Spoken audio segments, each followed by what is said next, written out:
Hola, buen día a todos. Realmente pensaba, qué hermosa la mesa anterior, me encantó, es un tema muy sensible para todos.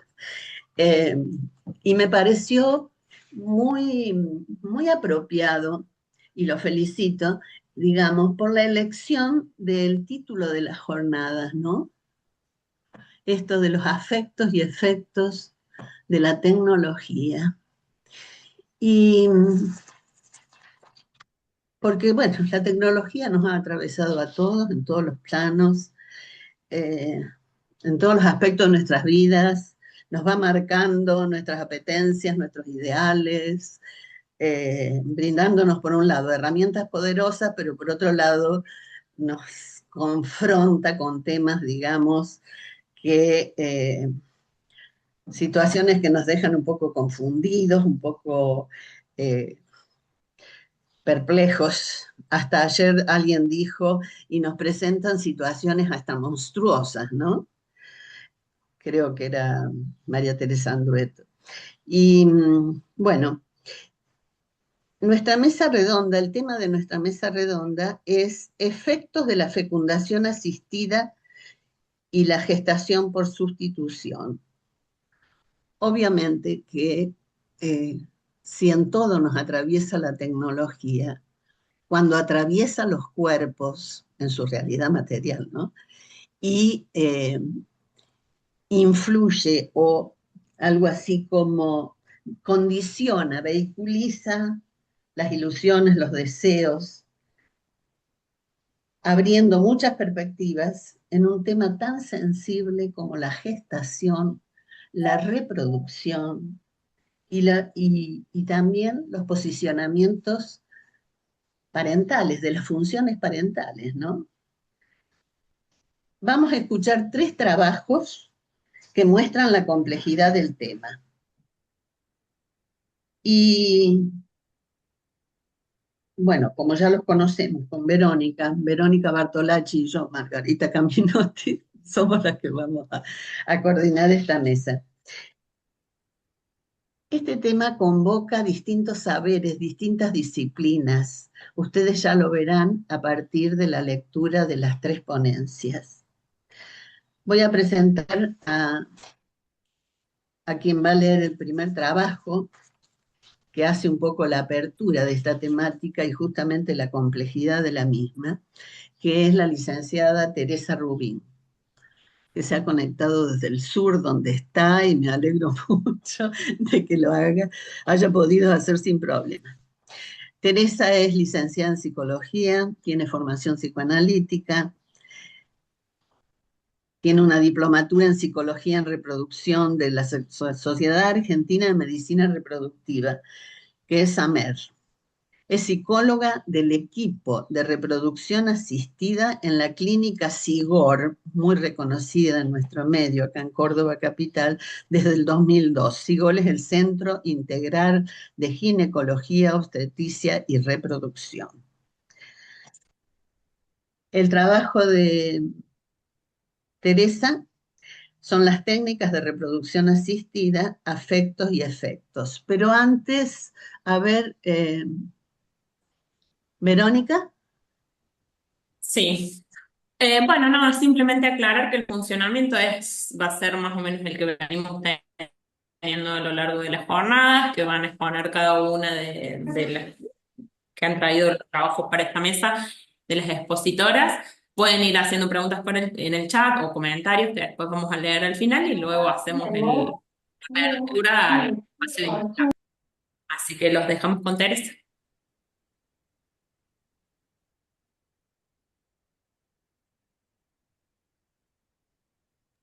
Teresa, ¿estás? Sí, sí, está, ¿la he visto?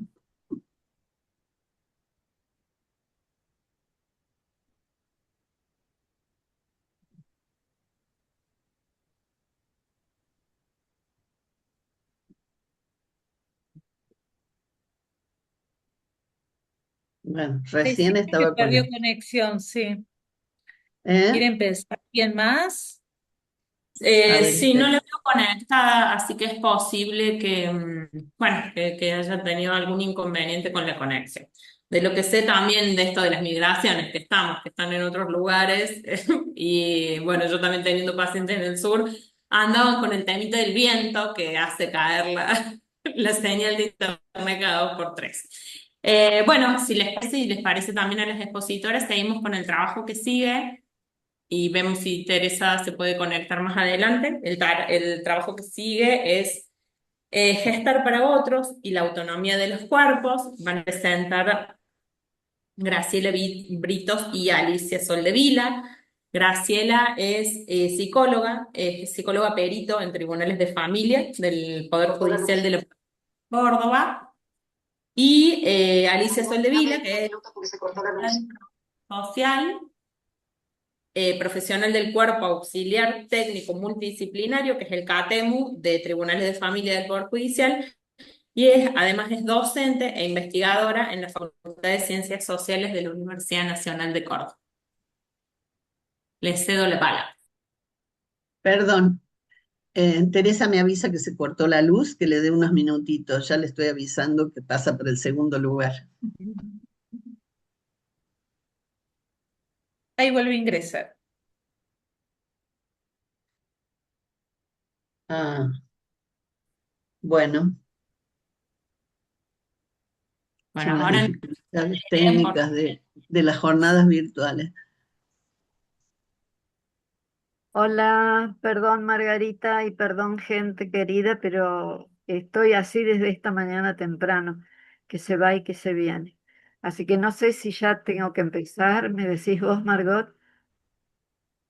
Sí, sí, te escuchamos. Vamos a hacer el orden programado. Bueno, te agradezco y pido mil disculpas, pero esto está complejo así. No te Lo asomes, que, no, ándate a tu celular. ¿cómo?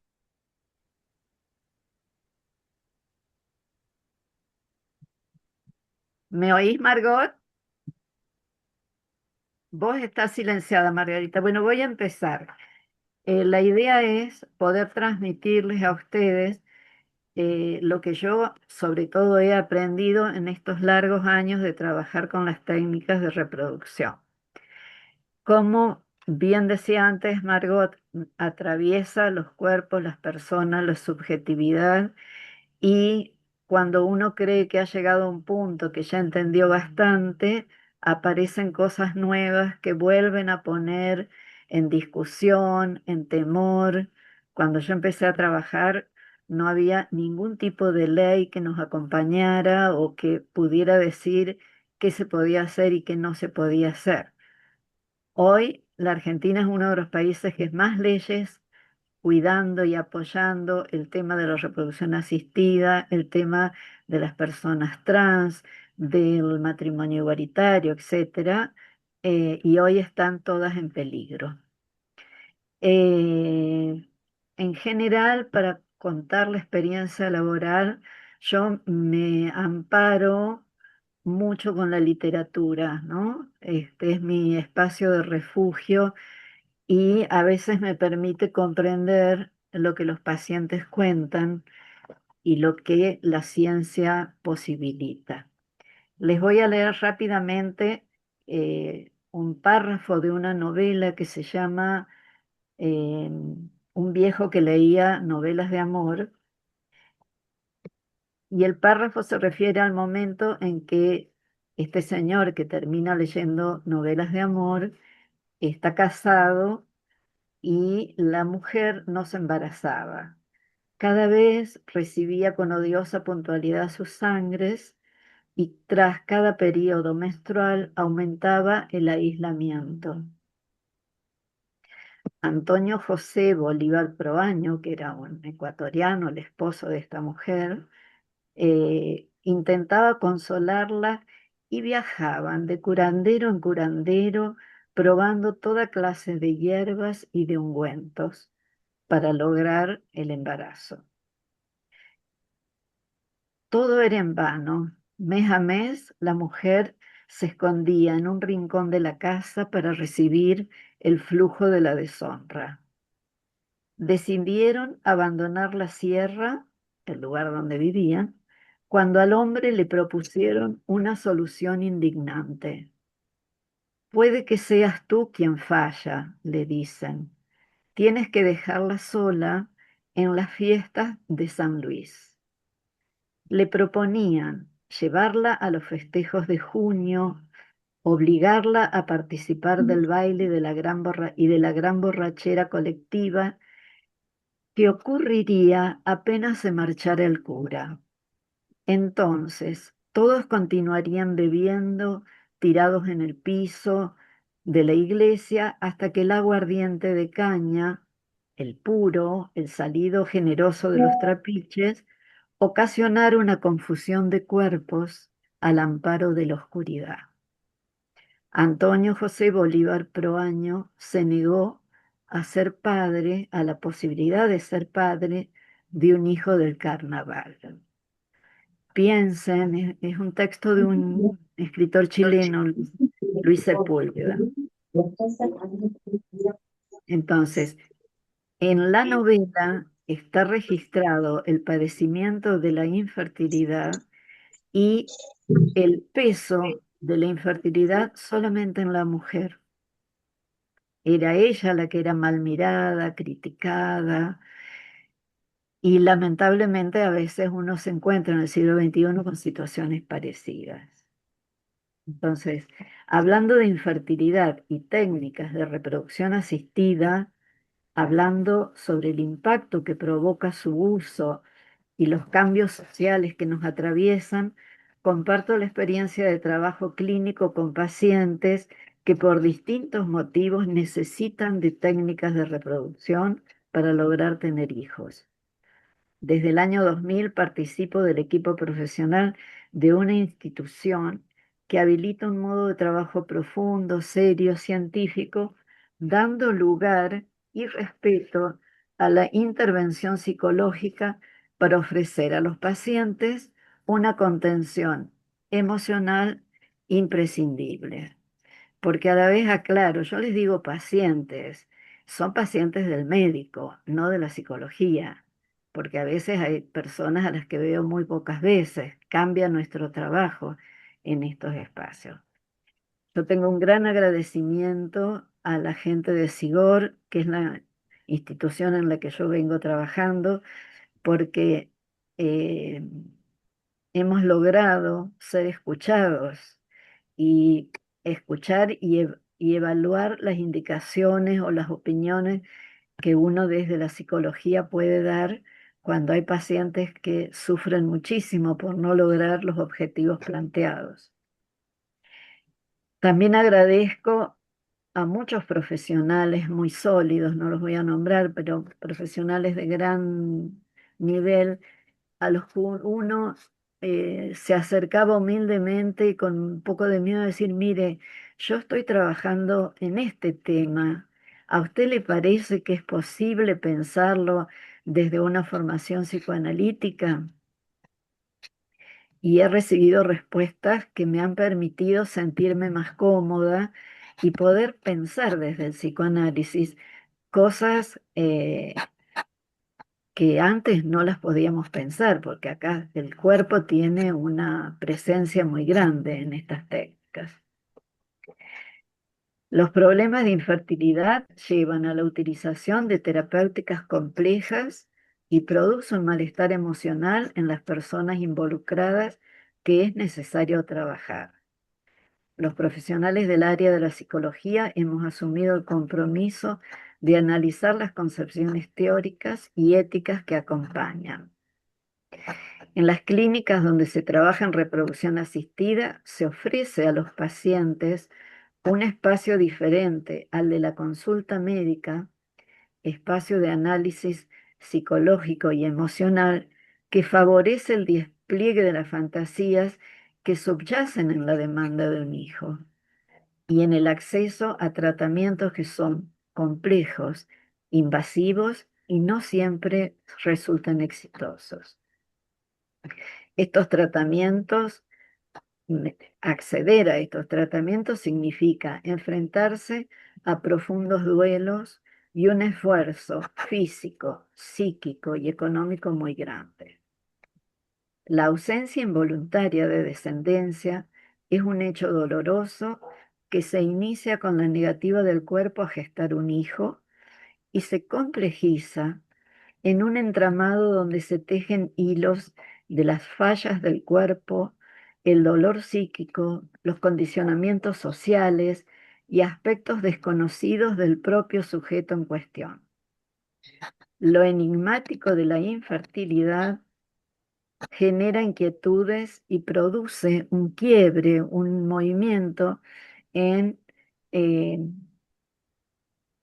me perdí, en la persona que está involucrada, en la persona, en los familiares, depende qué tipo de personas son las que hacen la consulta. Necesitan ser escuchados en sus demandas, escucharse a ellos mismos y reconocerse en sus heridas narcisistas para el derecho, para intentar decidir con mayor autonomía el camino a transitar, que también implica el derecho a desistir de los tratamientos médicos y generar otros proyectos de vida. Infertilidad como diagnóstico. La palabra infertilidad es compleja, pues que cuando decimos que alguien es infértil, se pueden ensombrecer todos los aspectos sensibles y creativos de las personas que consultan.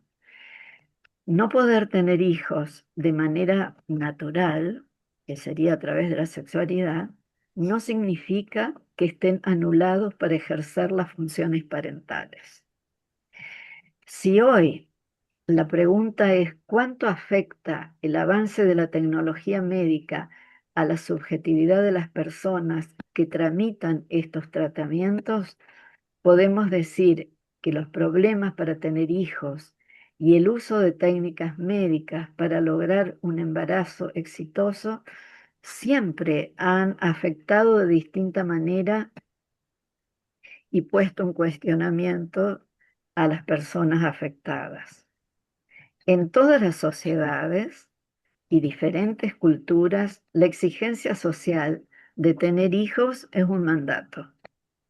La ausencia de hijos siempre estuvo asignada por la creencia de que son las mujeres quienes tienen la misión de darle un hijo al marido o pareja. Y digo darle un hijo porque aún en el siglo XXI yo escucho eso. Estoy muy mal porque no puedo darle un hijo a mi marido. A veces es el marido el que no puede, ¿no? En el siglo XXI, curiosamente, se suelen escuchar esta necesidad de darle un hijo al marido, y si revisamos trabajos antropológicos que han investigado los modos de reparar o resolver la falta de hijos, encontramos modos sociales y culturales que ayudaron a dar una conformación familiar y cultural.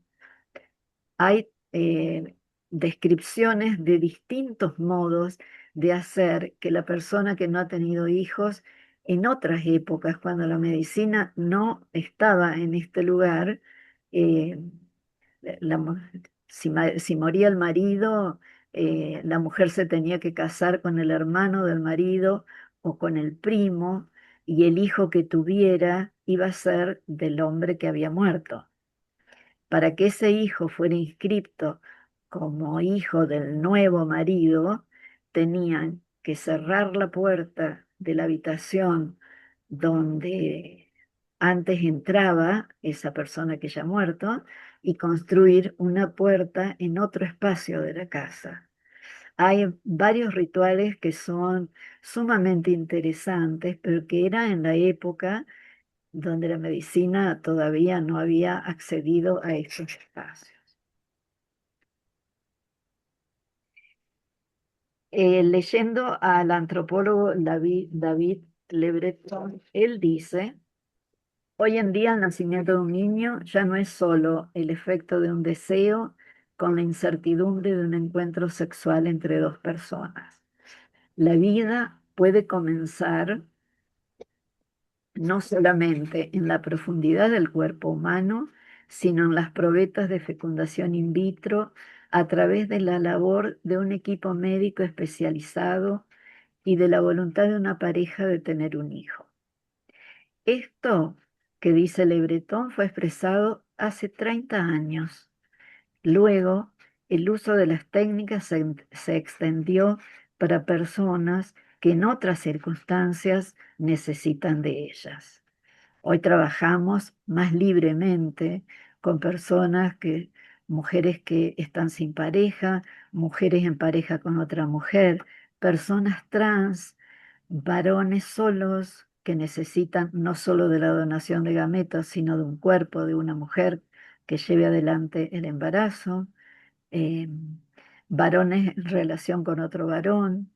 O sea, las técnicas ya no son más para la infertilidad o dificultades del cuerpo de la mujer o del varón. Recordemos que la primera niña nacida gracias a un tratamiento médico se produjo en 1978 y la primera inseminación con semen donado fue en 1884. Desde entonces se produjeron muchos cambios sociales, culturales, médicos y legales. Y los psicólogos que trabajamos en esta disciplina debemos profundizar nuestro modo de pensamiento y trabajo psicológico.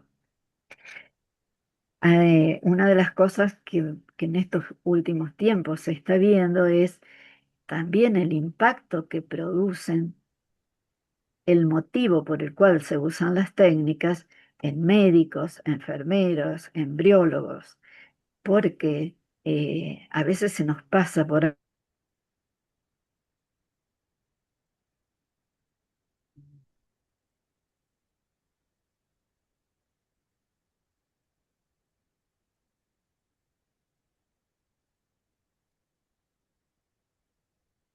Me parece que se cortó. Sí, se cortó. Pensé que era yo. No, no, está. Esperamos unos minutitos a ver si se le soluciona el Esperemos unos internet. minutos a ver si me ha mandado un WhatsApp.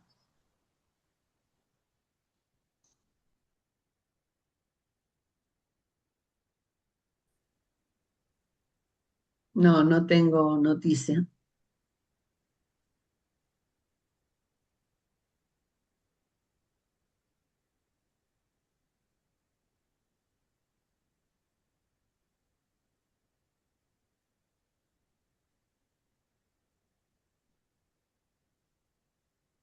Bueno, esperemos un minuto y si no seguimos con la mesa que sigue y luego en No, todo si caso. no, perdón, Verónica, si no termino de leer el trabajo yo, que lo tengo acá. No sé, Bueno, puede ser. ¿eh? Esperemos un Sí. segundo. No, no veo que me mande algún WhatsApp.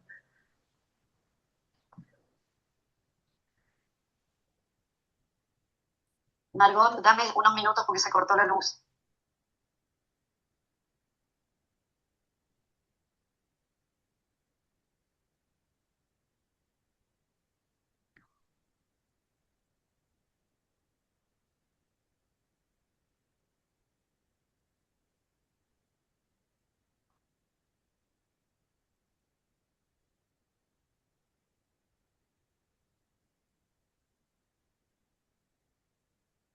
Ahí vuelve a ingresar.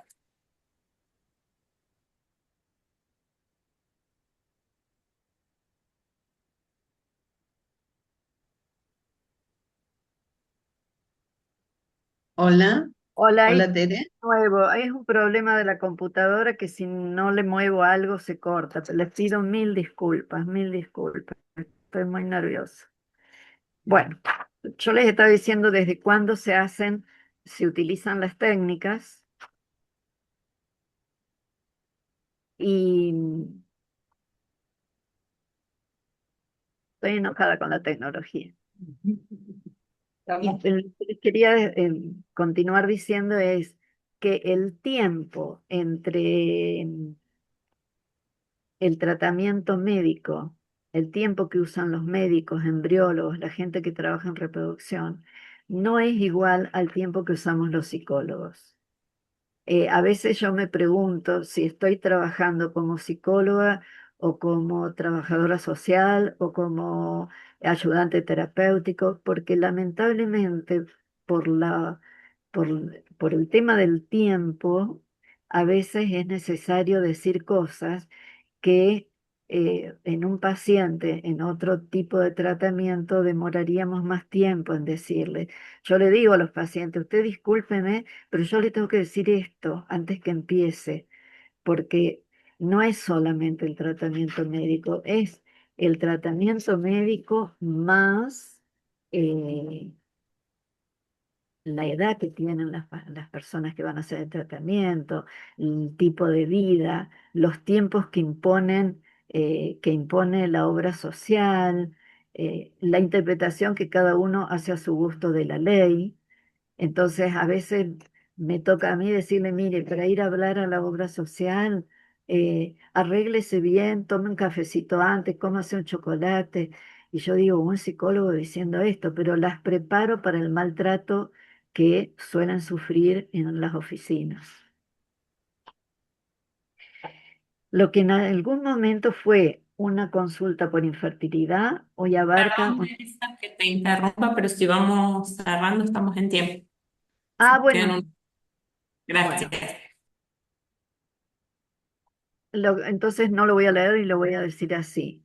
Desde lo que en un momento ha sido una consulta por infertilidad, en estos momentos no alcanza solo para la infertilidad.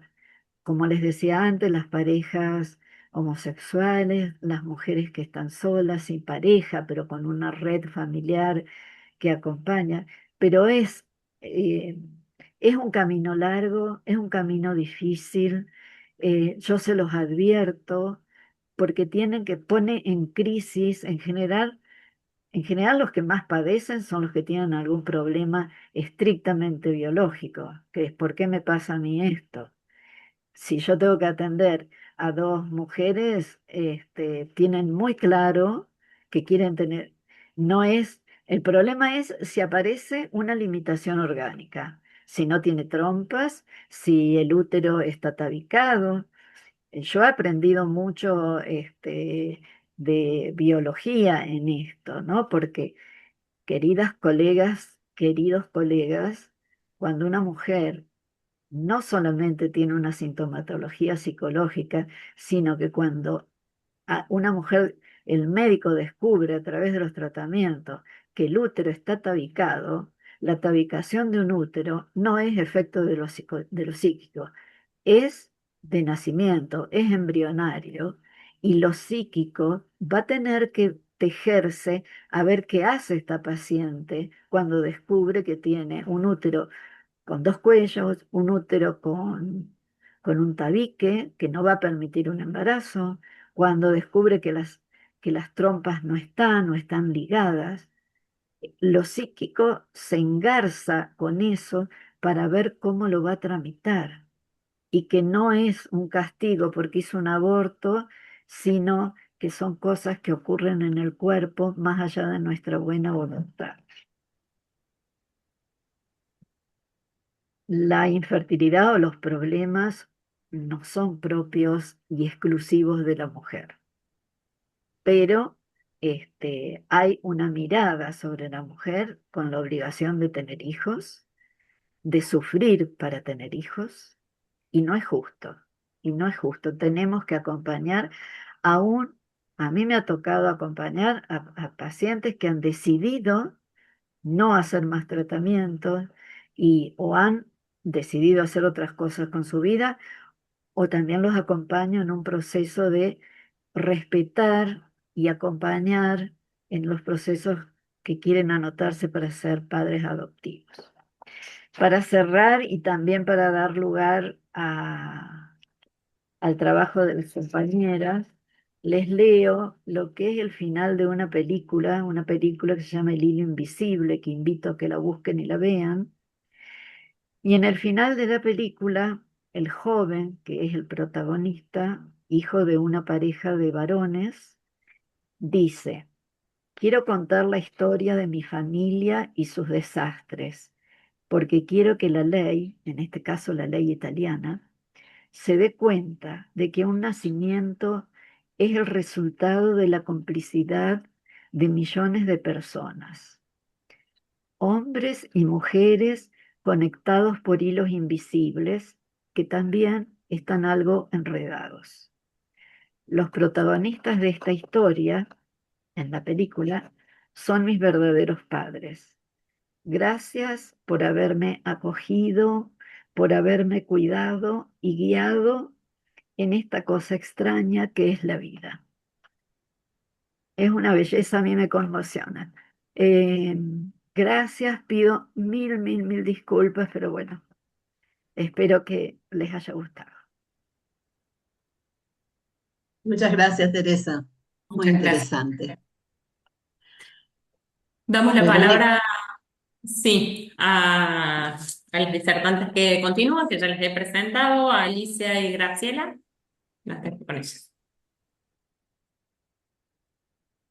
Hola, buen día para todos. Muchas gracias a la asociación por invitarnos. Em, Quería decir que hay un hilo que no es invisible, sino visible, que nos une a todas las personas que estamos en esta mesa, que es que muchas veces hemos pensado juntas, hemos trabajado juntas y que además nos une el afecto, ¿no? Pensando un poco en dónde estamos trabajando hoy en las jornadas. Nosotros pensamos este intercambio con el deseo de despertar o crear algunas inquietudes con respecto al tema de la gestación por sustitución, que desde hace tiempo nos viene interrogando desde distintos lugares y desde distintas miradas. El tema de gestar para otros es complejo y desafiante, porque ha introducido nuevas denominaciones, nuevos actores sociales y también nuevas prácticas e intervenciones. Pero además nos ha llevado a pensar y poner en cuestión algunos conceptos o algunas ideas sobre el deseo de hijo, la voluntad procreacional y las nuevas formas de construcción de parentalidad, abriendo articulaciones y tensiones en relación a un complejo campo que aúna cuerpos, deseos, goces en torno a esto que es gestar para otro. Como punto de partida, nosotros queríamos comentarles que de ninguna manera es un inicio, ¿no? Sino contar nuestra experiencia de trabajo como psicóloga y trabajadora social de tribunales de familia, peritos de tribunales de familia de la ciudad de Córdoba, donde fuimos convocadas a realizar las valoraciones de los procesos de gestación por sustitución. El equipo del que formamos parte, que es el CATEMU, es un equipo interdisciplinario que está formado por psicólogas y psicólogos y trabajadores sociales, y nuestra tarea es responder a las demandas de los juzgados de familia de la ciudad de Córdoba.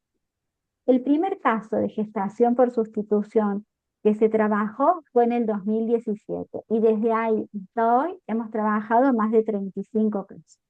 Las personas que deseaban contar con una autorización judicial para iniciar este proceso fueron en un primer momento parejas heterosexuales que presentaban como persona gestante a una persona conocida, familiar o a alguien que tuvieran algún vínculo de parentesco, una amiga, generalmente personas unidas por algún lazo afectivo. Progresivamente también se presentaron mujeres solas, hombres solos o parejas igualitarias con el deseo de tener un hijo o hija, junto a personas gestantes que adentradas en la temática a través de las redes sociales se acercaron, o también a través de los servicios específicos de clínicas que desarrollan las técnicas de reproducción humana asistida que nos contaba Teres. Con este escenario como marco nos preguntamos qué perspectivas y miradas se ponen en juego en la gestación por sustitución. Sí, esa fue como, digamos, un punto de partida fundamental, porque el pensar, el recorrer los distintos discursos y perspectivas nos permite también preguntar nuestras propias perspectivas, posicionamientos y también dificultades a veces, ¿no? En las miradas y pocas certezas, ¿no? Que aún continúan. Entonces, nos pareció importante poder, bueno, contarles que cuando nos convocan como equipo para realizar las valoraciones interdisciplinarias, Una tarea que definimos como insoslayable fue aproximarnos a las perspectivas, a los sentidos, a las disputas que hay en juego, a los dilemas y las tensiones que se expresaban en los distintos debates que empiezan a emerger, ¿no es cierto?, sobre esta temática. Estos debates, desde los feminismos, o sea, en este recorrido, debates bioéticos, jurídicos, del campo de lo religioso, de la medicina, entre otros, fueron, digamos, planteándose al calor de lo que fue en el año 2014 y antes, ¿no es cierto?, los debates que se daban en el marco de la reforma del Código Civil y Comercial de la Nación, que entró en vigencia en el año 2015. Estos debates nos acercaban a distintos posicionamientos, algunos de los posicionamientos francamente abolicionistas y otros que proponían su regulación, ¿no? La regulación de estas prácticas con diferentes argumentaciones unos y otros de los discursos, ¿no? Por ello, nos planteábamos que reflexionar y analizar los diferentes discursos es una tarea que no se puede soslayar, en tanto conllevan una dimensión que es ética y por lo tanto constitutiva de las intervenciones. Sin una pretensión de exhaustividad, nos vamos a detener unos minutitos para destacar, o sea, no de manera exhaustiva, vuelvo a decir, simplemente mencionar a modo de referencia algunos de los argumentos que estaban puestos en discusión en los debates públicos sobre gestación por sustitución. Estas referencias nos van a permitir contextualizar las lecturas y las intervenciones en clave, diría Donna Haraway, de un conocimiento situado. Donna Haraway, digamos, tiene una postura epistemológica y que forma parte de la teoría del punto de vista y que nos permite plantear, ¿no?, que el conocimiento, y nosotras diríamos el conocimiento y las intervenciones, siempre van a estar relacionadas a un contexto de producción y a las subjetividades de quienes conforman ese contexto. A lo que sumaríamos también los aportes de de una politóloga y filósofa, Nancy Fraser, quien ella pone de relieve la cuestión de los discursos, ¿no? Los discursos que se disputan en los públicos, en sus sentidos y en sus interpretaciones. Esta autora, Nancy Fraser, lo plantea en clave de luchas, ¿no?, de luchas discursivas por la interpretación de las necesidades, que son luchas discursivas y que tienen efectos. O sea, no son neutrales, sino que tienen efectos tanto en los actos como en las intervenciones. Luchas por un reconocimiento y por una legitimación de los derechos. Se trata entonces, cuando hablamos de gestación por sustitución, de una temática que es multidimensional, que está cargada de ideologías y de significaciones culturales y también de disputas acerca del lugar del Estado y del mercado, sobre los procesos de autonomía, sobre los cuerpos, sobre las desigualdades, ¿no?, que se producen, reproducen, los mandatos sociales que están en juego y los aspectos psicológicos, entre otras dimensiones, que se ponen en tensión y que ponen en cuestión la gestación por sustitución.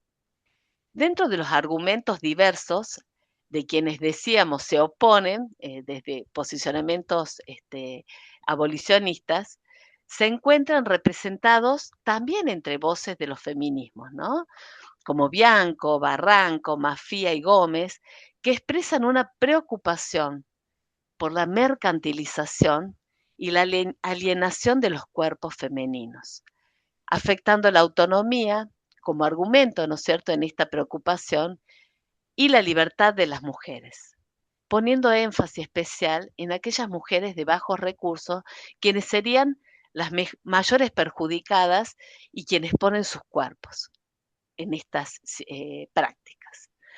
En relación a este último argumento, que tiene que ver con las mujeres, ¿no es cierto?, de bajos recursos, o sea, referido a esta afectación, es compartido este discurso, fíjense en esto, con otros sectores, ¿no?, como los sectores religiosos, tanto del mundo académico en estos discursos como médico e institucionales, ¿no?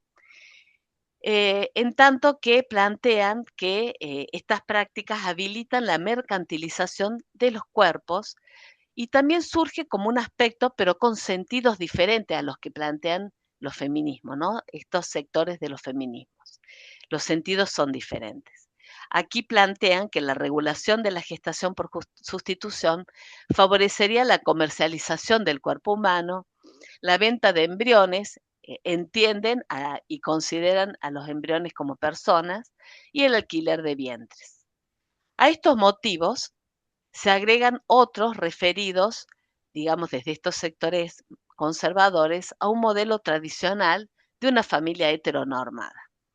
Estas posiciones también se articulan a otros discursos bioéticos, los cuales ponen de relieve el vínculo gestacional, con fuertes bases biológicas que se construyen entre la gestante o le gestante y el bebé en ese proceso, y las consecuencias que genera en le gestante y el bebé, en ambos, tras el desprendimiento luego de su nacimiento.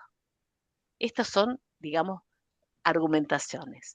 Pero existen otras posiciones que tienen que ver con la perspectiva que busca su regulación, o sea que son posiciones habilitantes, y podemos mencionar acá a Marisa Herrera, a Natalia de la Torre, a Lam, entre otras, que propone la regulación de la gestación por sustitución, que buscan sacar de la clandestinidad una práctica y dar cuenta de la ampliación de las políticas sexuales y derechos reproductivos de sectores históricamente excluidos. En estos discursos, el saber experto de la medicina también aportó criterios para el acceso a estas prácticas en el marco de los derechos a la salud y en el marco de derechos humanos. Acá tenemos a Pecheni, Jones, Ariza. Me detengo acá un segundito porque me resultó tan interesante el concepto de sacar de la clandestinidad, ¿no? Porque sabemos que todo lo que se ubica en la clandestinidad, porque se censura, se clausura los debates, afectan de manera profunda los cuerpos y las subjetividades, ¿no?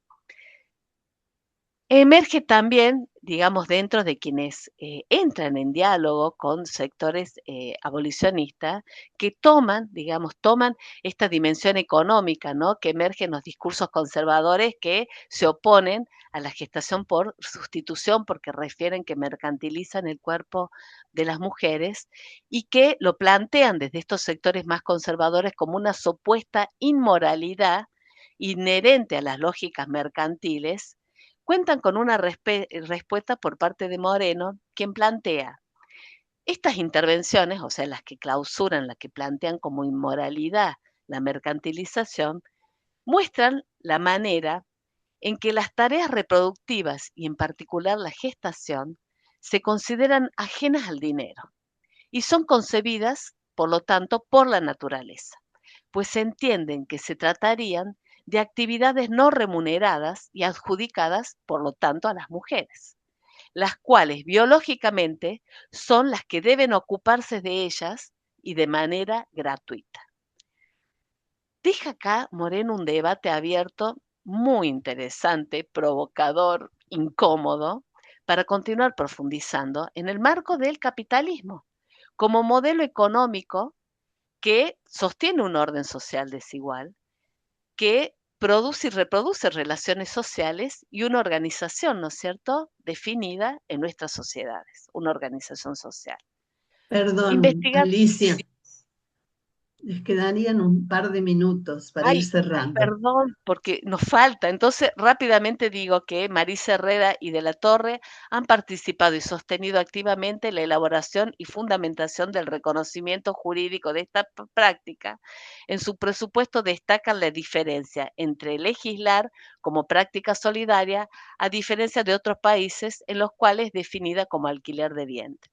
LAM también avanza en el reconocimiento de derechos, libertades, autonomías y cuerpo, Y se corre del reduccionismo paternalista que subestima las capacidades de consentir de las personas y de la tutela hacia las mujeres, que se traduce en ciertos discursos. Las mujeres pueden elegir, gestar, parir y no maternar.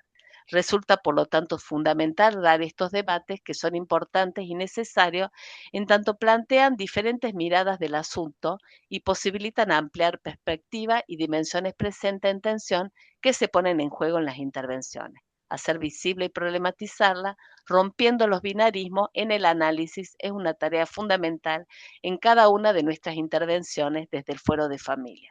No podemos dejar de señalar, en la actualidad, en nuestro país, existe una clara tendencia de clausura a estos debates y de retroceso en el reconocimiento de los derechos.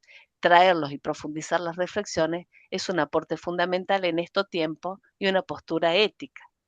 En cuanto a algunas experiencias transitadas, Graciela, ¿qué nos Bueno, traería? voy a mencionar una viñeta, así no nos demoramos. Nosotros en este proceso como equipo nos fuimos dando un debate para intercambiar saberes y especialmente no saberes. Y así fuimos transitando los procesos de valoración en la gestación por sustitución. Un verdadero intercruzamiento entre todos estos discursos psicológicos, sociales, jurídicos, médicos y muchos otros que iban configurando esta trama de afectos y efectos en torno al gestar para otros. Presentamos una viñeta.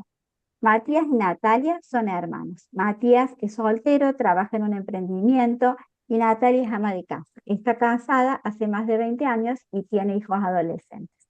Uno de sus hijos es ahijado de Matías. Matías relata que no ha tenido suerte en las relaciones de pareja y que siempre quiso formar una familia. Progresó económicamente, también ayudó a sus padres. Natalia se propone como gestante del hijo de su hermano y así inician una búsqueda legal, médica y psicológica. Dice que son 4 hermanos, pero que Matías es el más generoso.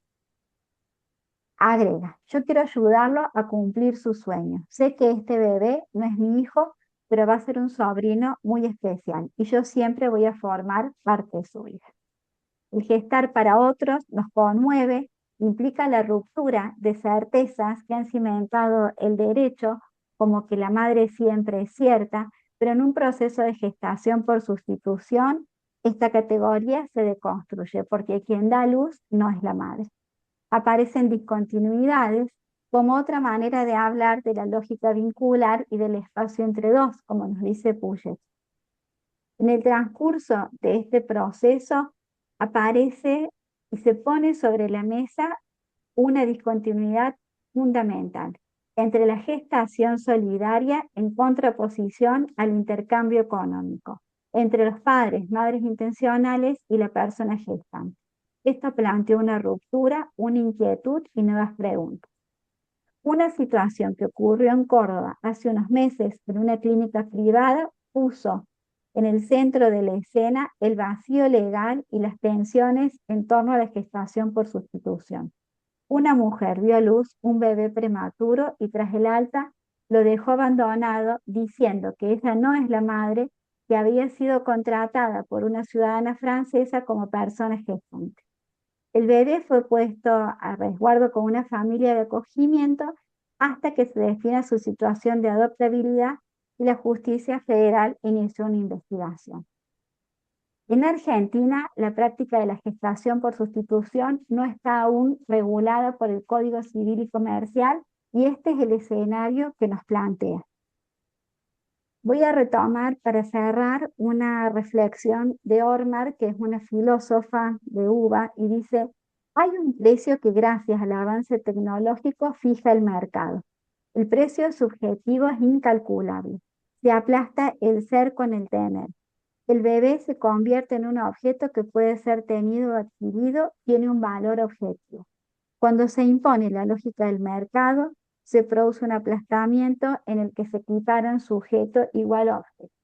Este año, en Tribunal de Familia de la Ciudad de Córdoba, solo se trabajaron 2 casos de gestación por sustitución. Estamos en una pausa.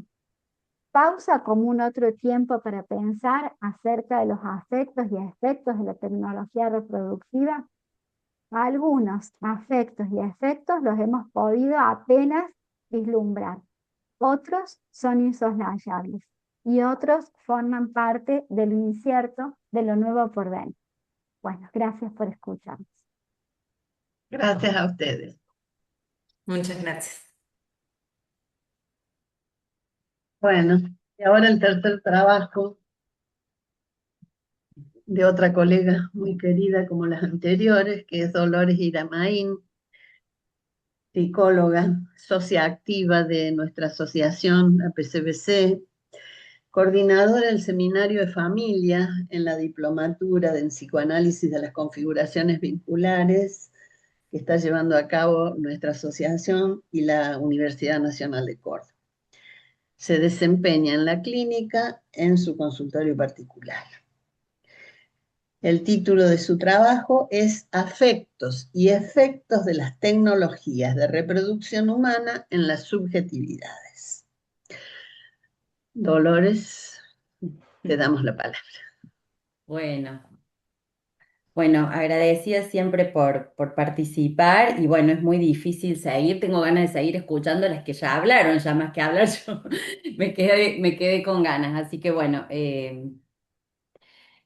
este es un tema que venimos trabajando hace bastante, digo venimos porque con Graciela hemos, bueno, hecho varios trabajos, así que bueno, intenté situarme más en la clínica y bueno, vamos a ver qué sale.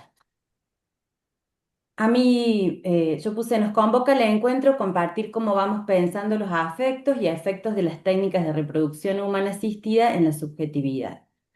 En el último cuarto de siglo, la separación del siglo XX, la separación entre sexualidad y reproducción, a partir de desarrollos tecnológicos, amplía los caminos hacia la reproducción y complejiza la cantidad de actores y factores en juego, al mismo tiempo que cuestiona relatos hegemónicos entre biología y parentesco. Para quienes trabajamos desde el psicoanálisis se hace necesario no perder de vista la diferencia entre engendramiento y filiación, filiación que si bien es un deseo singular, siempre se encuentra atravesado por lo social epocal vigente. Sostener una escucha de los lazos afectivos y el entramado que conforman, las posibilidades de asunción simbólica de los lugares, las funciones subjetivantes, el reconocimiento dentro de esa trama. Algunas problemáticas relacionadas a la instrumentación de biotecnologías de reproducción humana se presentan como inéditas en función de atravesamientos tecnológicos de los cuerpos que nunca están desgajados de la actividad psíquica, ya que somos cuerpo, representación y afecto tejido en los encuentros. Afectos y encuentros, ¿cómo los pensamos? A partir de la idea freudiana de desamparo inicial, Alaniel propone que la subjetividad se produce en los encuentros, los cuales son tan fundamentales que la actividad orgánica como psíquica se sustenta en la calidad de los mismos, señalando con ello la complejidad. Estos se inscriben en tanto insertos en coordenadas imaginarias y simbólicas de época que brindan al recién nacido un lugar en la sociedad contrato narcisista mediante. Respecto de los afectos y los encuentros, Yago Franco plantea, la ternura en tanto miramiento y empatía tiene un lugar fundamental en el encuentro. Tomando Ulloa escribe, la ternura es el primer amparo del sujeto y su fracaso lo arroja al desamparo más profundo, y a su desubjetivación o a su no constitución como sujeto. Dicho fracaso acerca al sujeto humano a lo instintivo, impidiéndole la creación de la pulsión, por lo tanto su figura es en la psique, o la instala en un nivel precario de lo pulsional.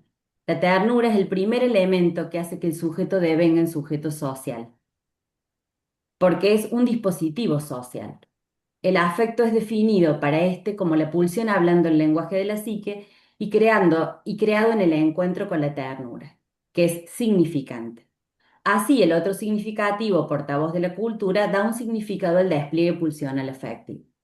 Entonces, si partimos de la idea que la subjetividad se encuentra conformada con los hilos de la sociedad y la época en la que se adviene, suscribiendo un contrato narcisista mediatizado por quienes ejercen las funciones subjetivantes, resulta difícil imaginar sujetos que no se encuentren atravesados por la tecnología. De manera singular, quienes recurren a las tecnologías biomédicas de reproducción para concretar sus proyectos de parentalidad, como quienes advienen a este mundo mediante dichas intervenciones, presentan situaciones en la clínica que considero importante abordar, intentando no subsumir lo que acontece a lo ya sabido y pensado. Situaré lo que voy a relatar en la especificidad de una demanda clínica que constituye un recorte. Un material que a su vez reúne muchas de mis preocupaciones actuales sobre el uso de las biotecnologías en la reproducción humana y efectos en las posibilidades del encuentro. Comparto con ustedes algunas cuestiones en relación a la temporalidad que lo biomédico supone y sus modalidades de disociar cada parte, momento del proceso para que se geste y nazca un bebé. ¿Recién nacido o nuevo nacido?, nos dice Pierre Lanier. Una paciente de aproximadamente 48 años llega luego de varias pérdidas gestacionales y años de tratamiento de reproducción. Se presenta luego de la indicación de recurrir a ovodonación. Hasta allí siempre había intentado con sus óvulos. Relata que cada vez que los médicos le indicaban un nuevo tratamiento o variación del mismo, le resultaba impactante, se negaba y al cabo de un tiempo consideraba seguir las indicaciones. Así fue pasando de técnicas de baja complejidad a técnicas de alta complejidad, siempre con su material genético y el de su pareja. Recurrir al aporte de material genético de otra persona le resultaba impensable. La consulta psicológica se sitúa a partir de la decisión de recurrir a la ovodonación. Se encuentra en lista de espera para acceder a los óvulos. Piensa que si alguien le hubiera informado que había lista de espera, habría decidido antes. Perdió el tiempo. Pienso que todo es pérdida. La que se tolera enunciar es la del tiempo. El resto es puro real.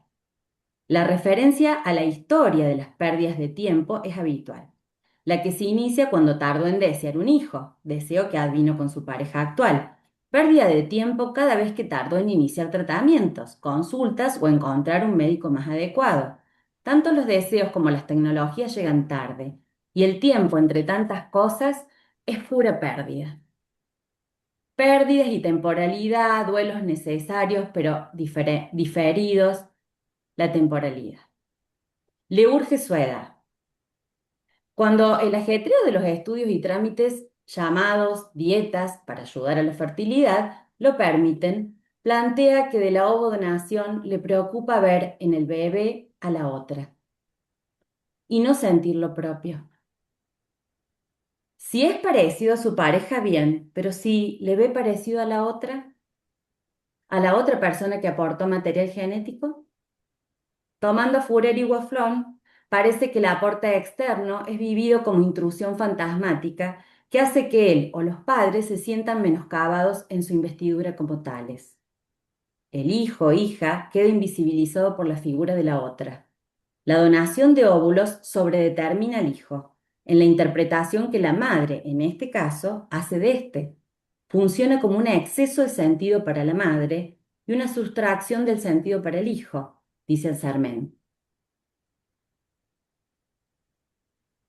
Esto yo pensaba hoy cuando releí el trabajo, para mí forma parte de algo que suele decir Fernando Sabater, que esta es como la inmensa reserva de la noche del inconsciente, ¿no? Que está ahí todavía, ¿no? Que lo podemos enganchar, que hay algo del trabajo elaborativo, del intento de decir algo, esto que nos asusta de la otra, también es esto de poder empezar a decir algo, que no sea solo el óvulo, el cuerpo, ¿no? Es empezar a hacer algo con eso, ¿no?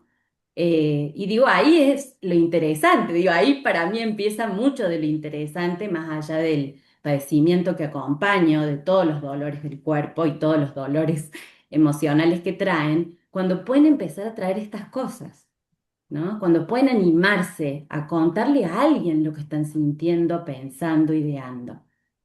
Entonces, trabajamos qué es lo parecido, quién es la otra, qué es lo propio. Intento que el trabajo transite esos carriles, despegándonos de lo concreto de cada detalle del tratamiento. Entramar la tecnología biomédica, su subjetividad, entramar cada paso disociado en una historia significante. Vamos desarmando los parecidos en su historia. ¿Qué es lo que hace parecidos? Aquí la completud narcisista se presenta herida, entre otras cosas, por ese difuso llamado la otra. Asocia sobre los parecidos de su familia de origen, las diferencias con sus hermanos nacidos de la segunda pareja de su mamá y el profundo afecto que los hermana. Aparece la afirmación dudosa de no tener que contarle a nadie para que no le cuenten a su hijo sobre la donación. Hasta ahora todo lo había compartido con sus vínculos cercanos, pero esto solo lo sabe ella, su pareja, el médico y ahora yo. Ingresamos al terreno resbaladizo de sus fantasías en tensión con las necesidades de los niños y niñas para constituirse como sujetos. Fronteras porosas, afectos y efectos de la tecnología en un vínculo que lleva la marca de lo secretado desmentido y un futuro bebé. La vorágine de los trámites y tratamientos dificultan entramar lo fantasmático, los trabajos psíquico y vincular quedan coartados. Lo desligado se impone entre lo traumático, en tanto cantidad que excede posibilidades de tramitación, y las precipitaciones del hacer toman la delantera. Me detendré para referirme a algunas conceptualizaciones clásicas para pensar el material clínico. No sé cómo vamos de tiempo para ver si las digo o no.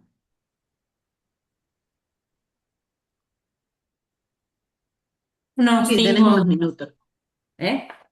unos 5, 7 minutos. Bueno, está. Bueno, algunas conceptualizaciones clásicas. Dice, si en el deseo de hijo el niño por venir es considerado como diferenciado, permite más allá del inicio fusional no ignorar que hay otro emergente.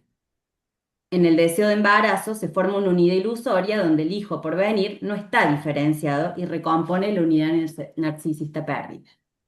La pasión de hijo, por su parte, hace mención a aquellas situaciones en que la búsqueda de un hijo se da a cualquier precio, siendo búsquedas de embarazo que tienen una intensidad y fijeza inusual, aún al precio de la autodestrucción. Para Patricia Colombre, la pasión de hijo es la forma que adquiere el sufrimiento del yo sometido al ideal de la maternidad, siendo acompañada por la naturalización, por adjudicársele un deseo típicamente femenino. Los ideales de cada época, la atribución de un deseo típicamente femenino, que naturaliza ante los ojos de todos prácticas que por su cualidad excesiva son destructivas, permiten conmover las insistencias en lo intrapsíquico para complejizar la mirada hacia lo inter y lo transubjetivo. La pasión de hijo nos permite una explicación parcial de lo que les ocurre a estas mujeres, en tanto que lo social epocal las insta a tomar todo lo que la biotecnología les ofrece y cumplir con el ideal. Mandato que se propone como que triunfe la voluntad procreacional por sobre toda subjetividad de las mujeres y de los bebés por venir. Sigo acompañando, intento de demoras, coto, ofrezco sentidos y breves narraciones, andamiajes para su historización. Apunto al pasaje de una posición a una posición activa que la conecte con su singularidad, a su potestad de elegir, de significar.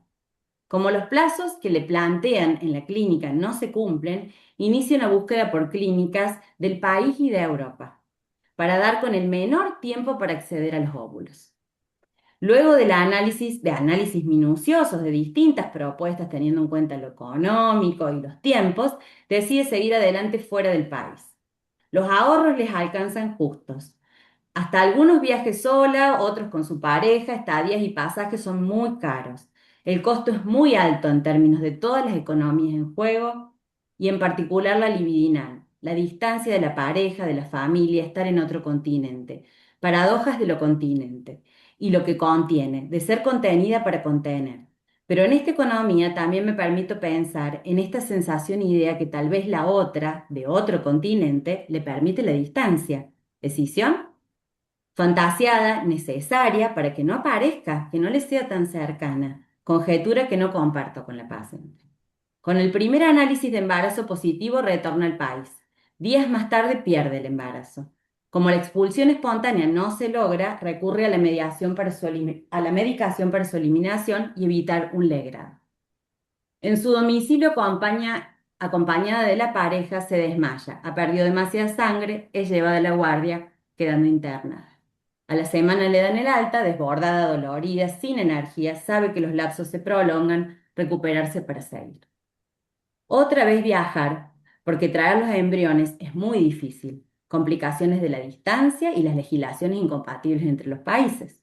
2 continentes, 2 países, 2 estaciones, 2 legislaciones, 2 monedas, horas de diferencia, óvulos, embriones, transferencias de embriones, médicos que siguen a distancia la expulsión del feto, un cuerpo agujereado por el exceso. ¿Cómo construir un vínculo que la contenga, instituya como sujeto? Acá lo agujereado también lo pienso en términos de lo perforado, ¿no? Pero ahí tomando la relación de forzamiento y extracción de la explotación intensiva y depredadora que estamos teniendo sobre los cuerpos y los territorios, ¿no? También uno puede pensar en esos términos, ¿no? Del extractivismo. En esta historia ficcional convergen múltiples historias de mujeres que he acompañado en estos años, siempre distintas, siempre otras, pero con un común denominador, la vorágine y el ideal que todo se puede.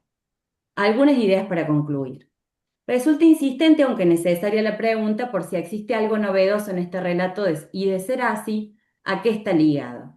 Tomando a Belmes y Matus, ¿estas tecnologías son nuevas por oposición a lo antiguo? ¿O decimos que son nuevas porque nos fuerzan a revisar nuestros instituidos? Considero que las tecnologías instalan cuestiones inéditas que no podemos permitirnos subsumir a lo ya pensado en términos teóricos, como de los dispositivos de intervención. Y es en ese sentido que nos fuerzan inexorablemente a pensar nuestros instituidos. Creo que tanto la cualidad y cantidad de las prácticas como su vertiginosidad producen en numerosas situaciones un desacople con la capacidad subjetiva de metabolización. En este sentido, se producen efectos sobre los afectos. Los afectos, que pertenecen a lo imaginario en su existencia, muestran ser matriz de simbolización, dada su indisoluble ligazón al sentido y al sonido proveniente del decir del otro significativo, de la crianza, permitiendo la inscripción, la funda en un ligamen de ternura. Es decir, sin ese cemento que brinda el afecto, no hay inscripción, dice Franco. Es por ello necesario construir dispositivos psicoanalíticos como dispositivos de ternura, que en el encuentro traccionen afectos e inscripciones de lo vivido como efecto de la tecnología sobre los cuerpos. Un dispositivo psicoanalítico en el que, como propone Paz, el método de asociación libre, atención flotante, se amplíe la libre manifestación y la percepción flotante, emergiendo la apertura a la polisensorialidad. Esto es algo que cada vez practico más e intento practicar más. La polisensorialidad que emerja, estar más atenta a lo que voy sintiendo y a lo que me traen mis pacientes y tratar de pedirles mucho sus sensaciones. Conectarlos un poco más, hasta la sed, ¿no? Digo, hasta la sed, llego ahí, ¿no? Hasta las necesidades más básicas, ¿no? Un dispositivo psicoanalítico en el que la sucesión de encuentros, en la sucesión de encuentros, el organismo adquiere otro estatuto, como cuerpo sensorial, afectivo, erógeno, como cuerpo imaginario, cuerpo hablado y cuerpo hablante, dice Stenbach. La apuesta es a insistir con un dispositivo que continúe instalando la demora y la escucha.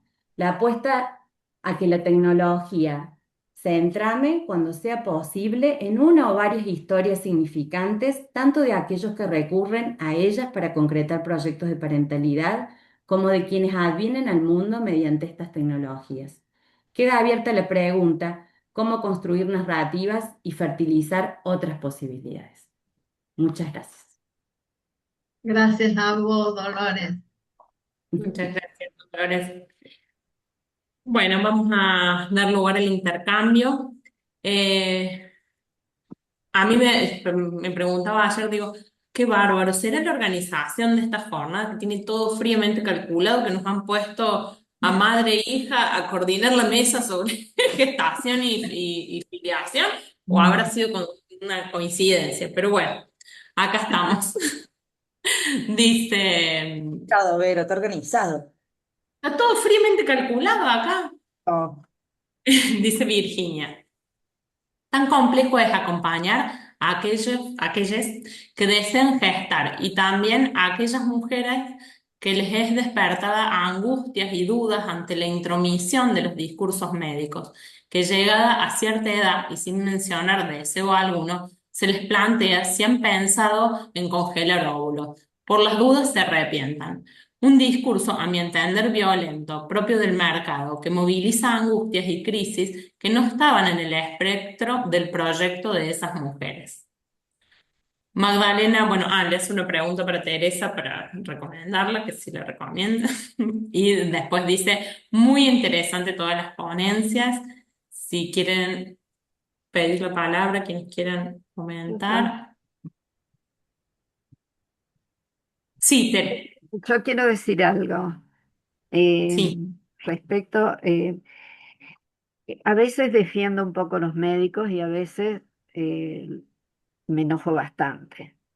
Miren, mientras escuchaba a las compañeras muy atentamente, eh, me acordé, estoy tratando de acordarme en qué año se, se pusieron a a la vista y a la venta las pastillas anticonceptivas y los métodos anticonceptivos.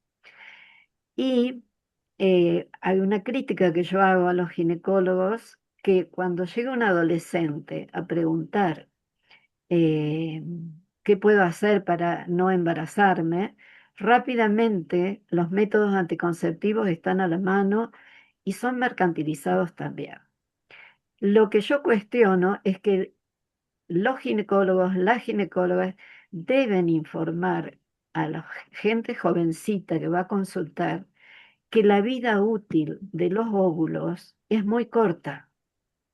No así, y esto es un problema que la naturaleza no me lo contesta, no así los espermatozoides.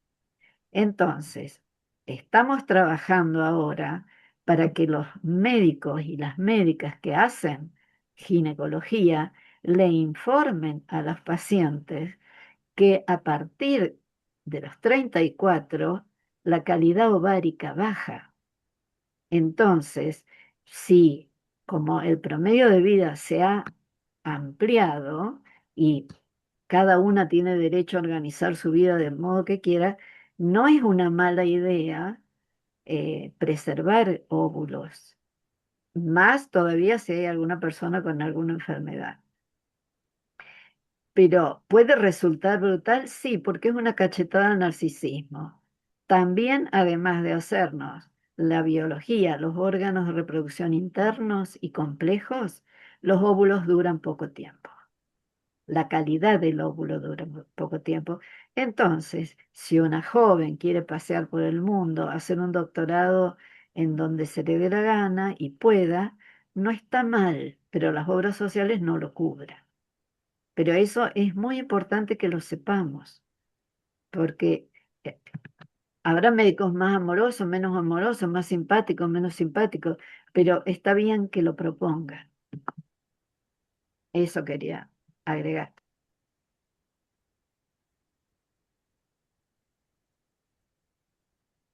Me da la sensación de que hay como o sea, el derecho al acceso a la información que nos permite como tomar decisiones basadas en las opciones, pero también como la sobreinformación y la ilusión de que todo entra, de que todo se puede, ¿no? Entonces, bueno, ¿qué lugar queda para las renuncias? Leía, escuchaba a Dolores también el relato y digo, esta cuestión de la vertiginosidad y del tiempo, de perder el tiempo, de ser vieja, cómo, qué impacto, ¿no? Pero lo que pasa, Virginia, perdón, leo también lo de Virginia para como seguir el debate, porque ella lo que pregunta es ¿por qué lo propondría si no hubo una demanda? no hay una demanda porque lo desconoce.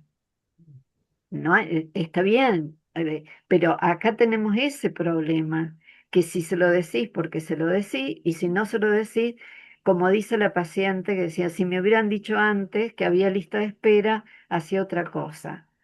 Eh, También tenemos que saber que hay personas que entregan su vida para hacer tratamientos y en el fondo no querían. Y yo digo que la medicina y la psicología en este tema es un matrimonio mal avenido, porque nosotros necesitamos un tiempo, no lo puedo decir en cualquier lado eso, pero sé que me van a comprender. El médico, esta señora de 48 años, si la obra social le cubre, al cumplir 50 no le cubre más. Y también hay que pensar si quiere tener un hijo a los 50. Entonces los médicos apuran desde ahí. O alguna piba que va a hacerse un tratamiento a los 34 tiene otro tiempo. Y el médico dicen, quédate tranqui, no te apresures, tenés tiempo, tenés esta. El médico debe ofrecer las opciones. Después uno decidirá si las toma o no. Me parece, no sé. Yo pienso eso. Cristina. Hermosa mesa coordinada por madre e hija, me pareció hermoso eso. Y quería aprovechar de saludar a la querida Tere, que nos conocimos hace mucho, fuimos compañeras de trabajo cuando estudiábamos, y me da una emoción muy grande verla, siempre fue muy estudiosa, muy amorosa, así que gracias Tere por tu aporte, por tu investigación, por ser tan buena persona. Bueno, Gracias, Cris. y al resto de las compañeras que han estado, ha sido una mesa importante, difícil de investigar. La verdad que requiere mucha fuerza para poder estar con los médicos, mediando con el tema de la medicina. Así que, bueno, quería felicitarla de todo corazón por ponerse a estudiar todo esto y ayudar a estas parejas.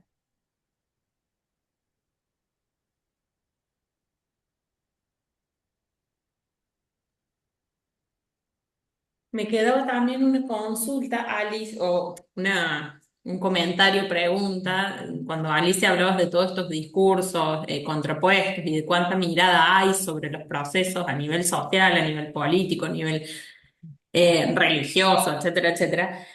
Esto de que las mujeres de bajos recursos son las que ponen su cuerpo.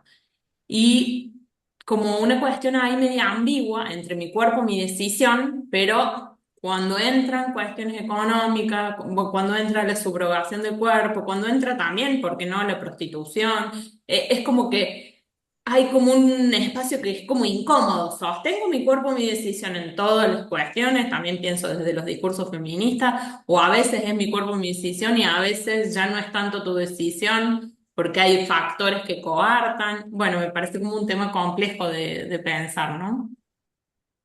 Sí, totalmente, totalmente complejo, porque además cuando uno habla de cuerpo, en realidad no es la materialidad solamente, ¿no? Sino todas las emociones, los subjetivos, los lugares también, que tanto se habló acá asignado de si se de poder o no poder, ¿no? El concepto del poder, yo puedo, porque pensaba, ¿no? Que muchas de las situaciones en las que nos tocó eh, nuestra intervención ha sido siempre como más bien de valoración de las decisiones, en este caso, no solo de la persona o la pareja intencional, como dice la normativa, o concomitante, sino también de las mujeres, o sea, que se proponen como gestantes, y donde aparece esta cuestión también del poder, ¿no? Yo puedo, o sea, me siento bien porque yo puedo llevar adelante esto y lo hago de manera solidaria o lo decido,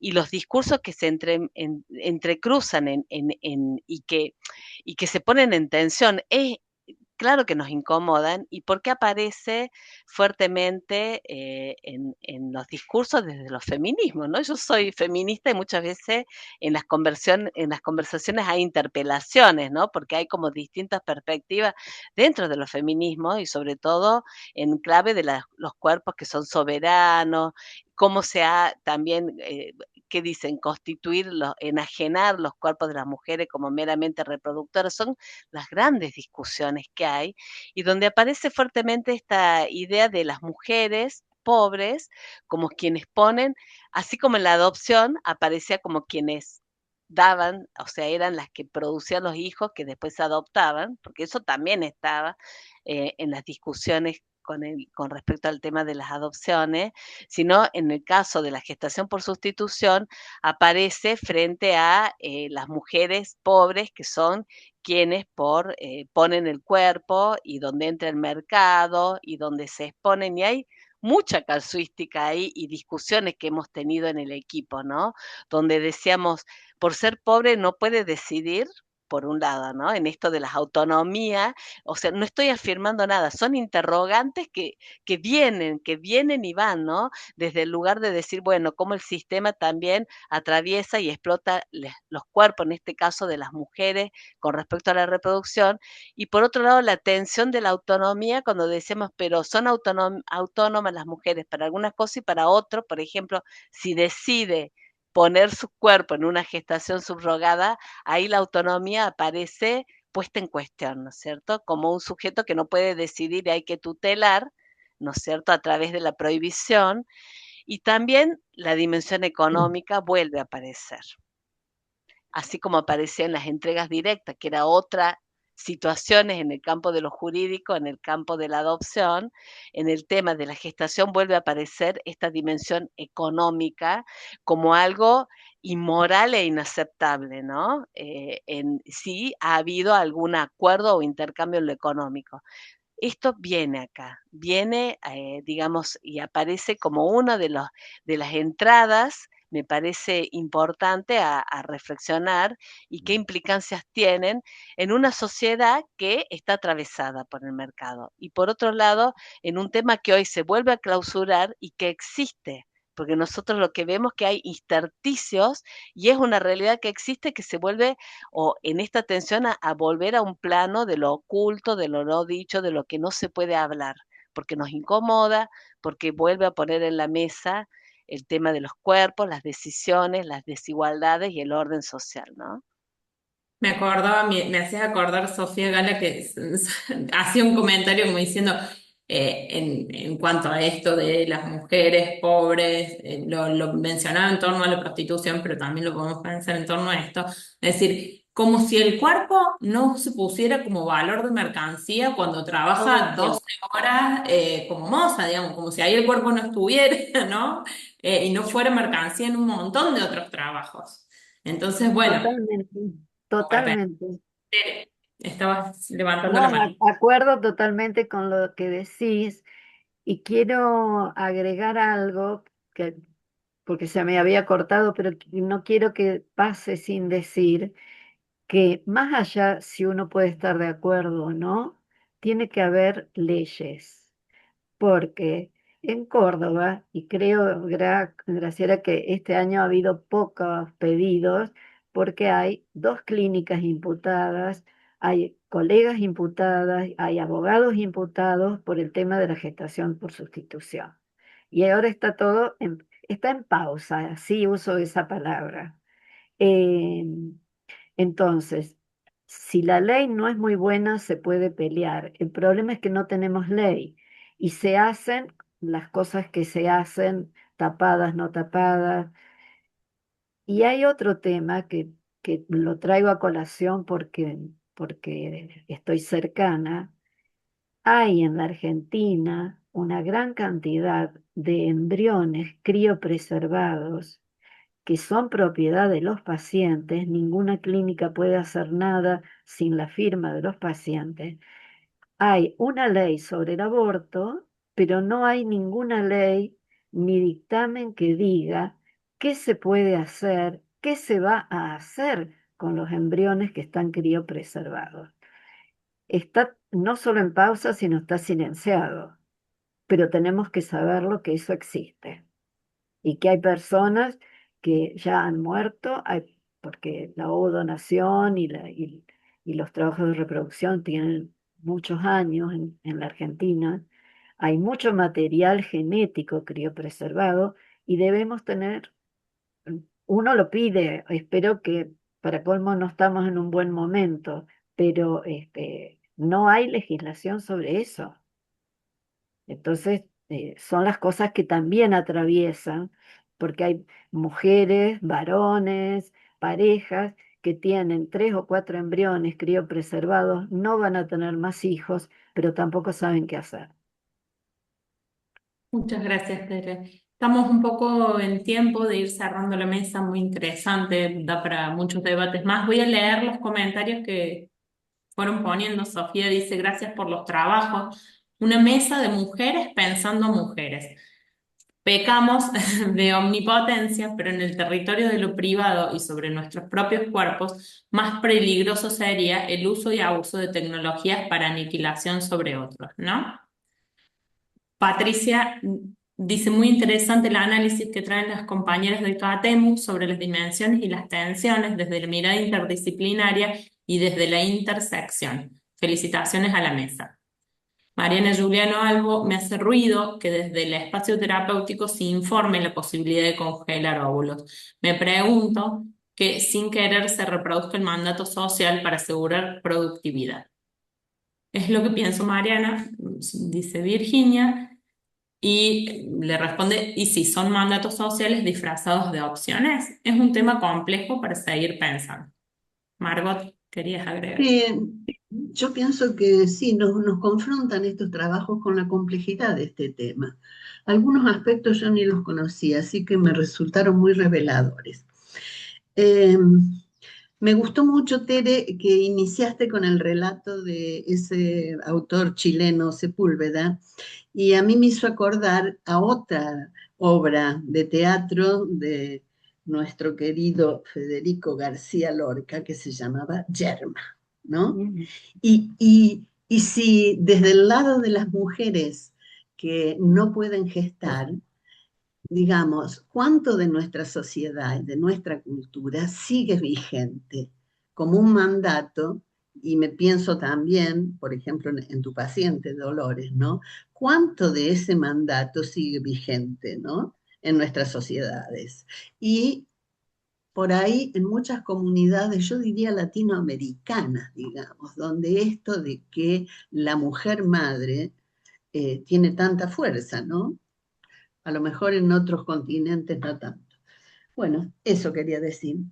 Y me pareció muy Margot, rico, sí. discúlpame que estoy habladora, pero eh, para, eh, para Mariana, miren, una cosa es atender a un paciente dentro de la clínica o que me la deriva un médico porque va a hacer una ovodonación o un tratamiento, y otra cosa es el paciente de consultorio. Yo en el consultorio privado, por un pedido de tratamiento, hay ciertas cosas que voy a esperar y respetar el tiempo terapéutico. Cuando a mí me visita alguien que, un caso que yo les puedo decir, dos chicas que viven juntas, que son pareja y que quieren tener un bebé. Una va a aportar los óvulos y la otra va a llevar adelante el embarazo.